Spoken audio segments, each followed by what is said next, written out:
আসসালামু আলাইকুম প্রিয় দর্শক, আপনারা জানেন যে আমি জীবনের গল্প নামক একটি অনলাইন শো করি, যা channel I TV, Facebook live এবং শাহরিয়ার নাজিম জয় শোতে নিয়মিত প্রচার হয়।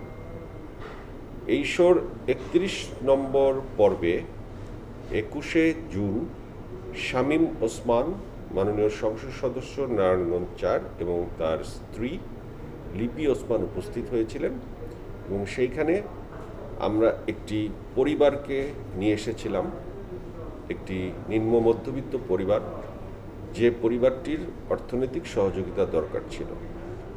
শামীম ওসমান সাহেব এবং তার স্ত্রী সিদ্ধান্ত নিয়েছেন সেই পরিবারটির হাতে ৫ লক্ষ টাকা চেক দেবার এবং আমার সাথে যোগাযোগ করে তিনি চেক পাঠিয়েছেন।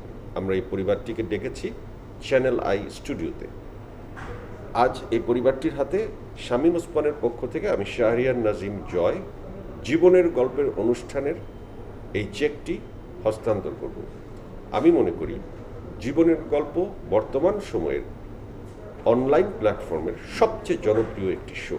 আপনারা এই শোটিকে গ্রহণ করেছেন, ভালোবেসেছেন এবং আমি কথা দিচ্ছি এই শোর মাধ্যমে আমি চেষ্টা করব এই দুর্যোগে বাংলাদেশের অভাবে, অনটনে, নিম্ন মধ্যবিত্ত, এমনকি মধ্যবিত্ত পরিবাররা যারা জর্জরিত আছেন তাদের পাশে বড় বড় মানুষ নিয়ে পাশে দাঁড়াবার।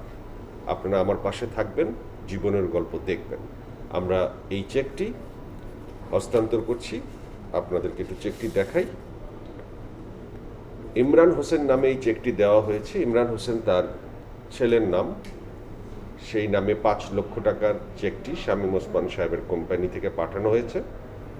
আমরা এই ৫ লক্ষ টাকার চেকটি মিসেস মায়ন এবং তার স্বামী শাহ আলম সাহেবের কাছে হস্তান্তর করছি। জি, আপনারা কেমন মনে করছেন, কেমন লাগছে এখন আপনাদের? আমরা খুব খুশি, বলার কিছু নেই। আমরা অনেক খুশি, ওনার মতন এরকম একজন মানুষের সামনে আমাদেরকে আপনি তুলে ধরছেন, জয় ভাইয়া তুলে ধরছে। তো মানে আমি মনে করি যে আল্লাহর তরফ থেকে আমাদেরকে ফেরেশতা দিয়ে দিচ্ছে, কারণ এই সময় আমাদের পাশে যিনি দাঁড়াইছে ওনার মতন মহৎ লোক আর হয় না।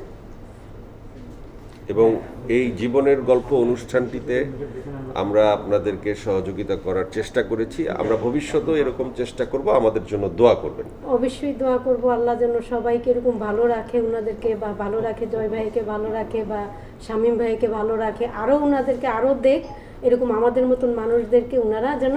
আরেকটি পরামর্শ আপনাদের জন্য রইল, এই ৫ লক্ষ টাকা অবশ্যই আপনারা এমনভাবে ব্যবহার করবেন যাতে আপনাদের জীবনে আর কখনো অর্থ কষ্ট না আসে।